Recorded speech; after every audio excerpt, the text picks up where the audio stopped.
Millionaire's Instant Bride, Part 25. Uriel's Point of View.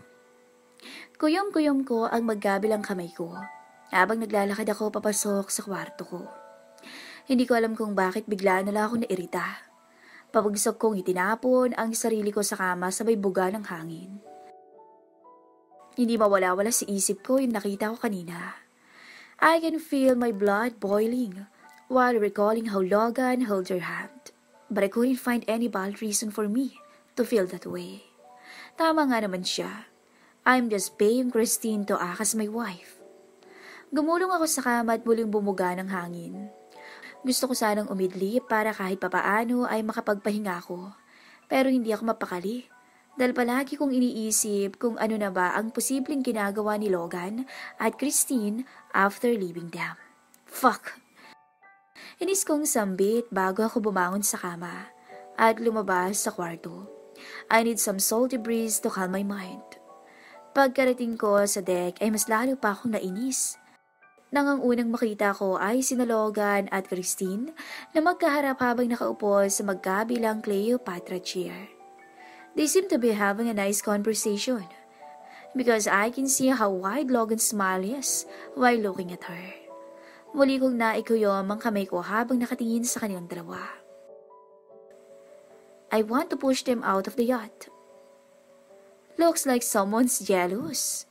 Napalingon ako sa tabi ko nang marinig ko ang boses ni Noah. His monotonous voice irked the hell out of me more.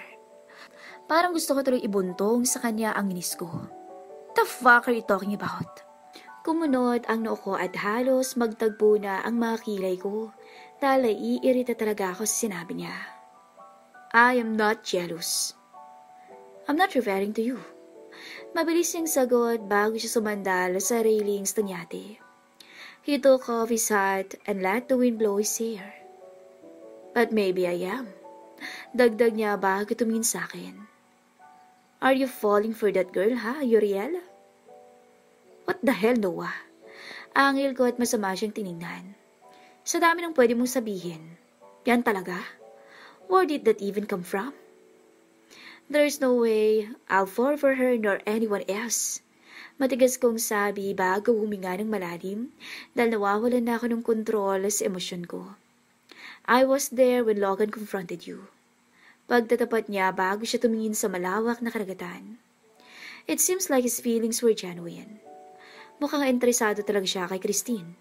Dagdag pa niya. Naroon ka naman pala. I'm sure you also heard what I said. Mabilis kong tugon sa kanya.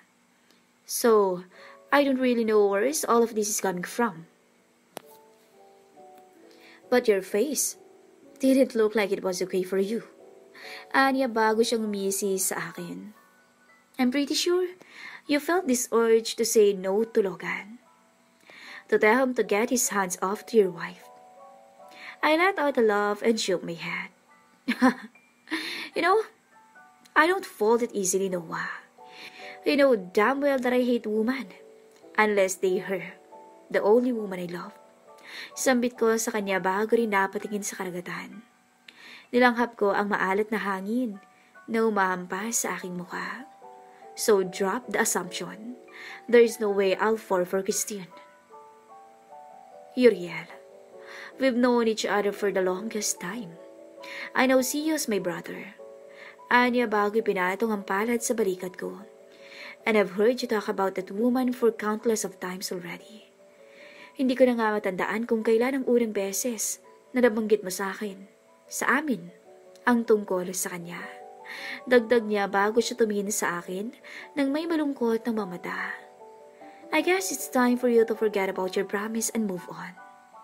No, mabilis kong tugon. Uriel, she's not coming back. It's been decades since you last saw each other. Pagpapatuloy niya, dahil kung tutupad talaga siya sa pangako niyo, she should have been by your side now. Kasama mo na sana siya at may pamilya na kayo. Dagdag niya. But she's not here.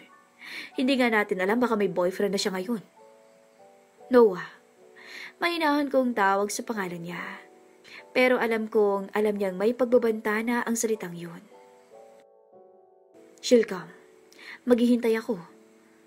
Paninindigan ko, bago huminga ng malalim, dahil biglang bumigat ang pakiramdam ko. Kung mangyari man na hindi siya tumupad sa pangako namin, then I'll just have to see it for myself. Doon lang ako maniniwala na wala na kapag ako na mismo ang nakakita. Okay, if that's what you believe then, I just have to support you. Anya bago tumayo ng maayos. But you're not getting any younger, Uriel. Don't shackle yourself on a childhood promise. I understand where you're coming from, Noah, but leave it to me. I can handle it. Paninigurado ko sa kanya. Okay, but I think you should go and ask Christine kung kumusta siya. Pag-iiba niya ng usapan. Napakunot ang noo ko. What do you mean? There was a little panic a while ago when she fell on the floor. Anya.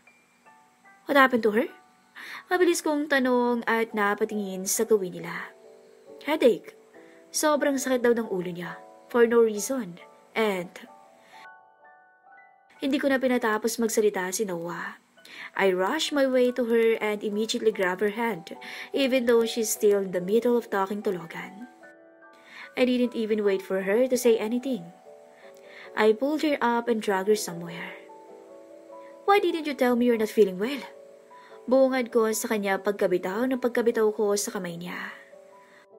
We could have canceled this trip. Sir?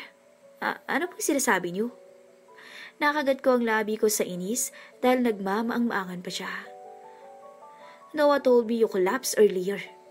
Hindi ko mapigilan ang pagtaas ng boses ko. Naiinis ako sa kanya at naiinis din ako sa sarili ko dahil hindi ko alam na may ganoon na palang nangyayari sa kanya. Okay na po ako, sir. Nawala rin naman po agad at hindi ko siya pinatapos magsalita. I pulled her closer to me and gave her a hug. Nang mapagtanto ko ang ginawa ko ay agad ko siyang naitulak, sabay mura sa aking isipan. Okay, good to know na ayos ka lang. Sabi ko na lang bago dali-daling tumalikod at mabilis na nagtungo pabalik sa kwarto ko. Pagkasara ko ng pinto ay makailang beses kong minura ang sarili ko. At kulang na lang ay gulpihin na rin. I couldn't even believe myself na nagawa ko yun. As if it was someone else telling me to hug her. Like an instinct taking over. Nagulo ko na lang ang buhok ko sabay upo sa kama. Inihilamos ko ang palad ko nang maramdaman ko ang mabilis na pag-iinit ng mukha ko. Dahil sa kahihiyang aking naramdaman matapos ang ginawa ko. Damn you, Uriel. Nababaliw ka na.